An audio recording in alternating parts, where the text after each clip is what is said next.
Family and members of the community came together to remember John L.J. Scott Jr. Scott died a week after being taken into Decatur Police custody following a mental health crisis. While sitting in the Morgan County Jail, he showed signs of physical distress and was taken to the hospital where he later died.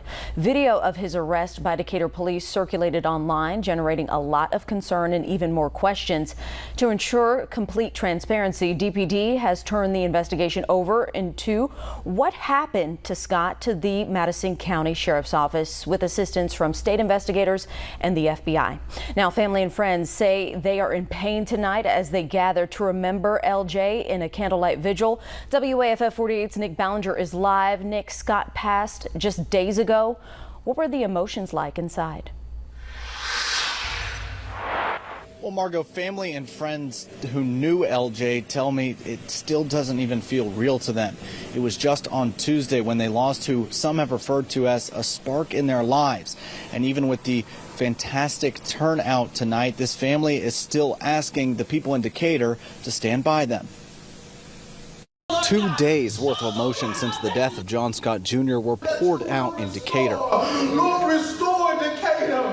Restore the Scott family, oh God. Scott, known as LJ to many, died on Tuesday. It followed his arrest by Decatur Police last week. Emotions are still very raw for his longtime friend, Curtis Taylor. It's a combination of anger, grief, sadness.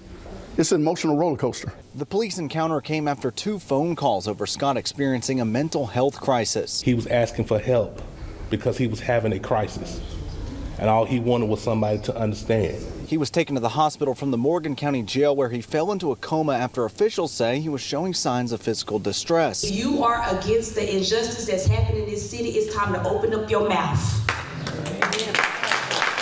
Marcus Emerson knew Scott for over a decade. He was very much a community pillar in this community.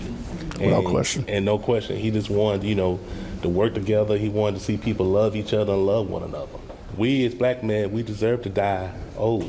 We shouldn't have to die young. The pair say they won't stop fighting until justice is served. For everyone that's rallied around this family, don't let it stop.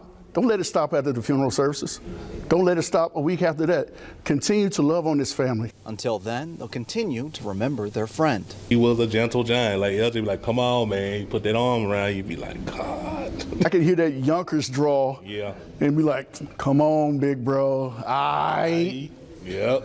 That was his phrase right there. Aight.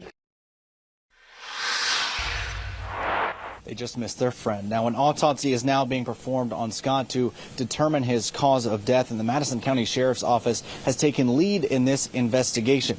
And I do want to note civil rights attorney Lee Merritt is representing the Scott family. Reporting live in Decatur, Nick Ballinger, 48 News, on your side.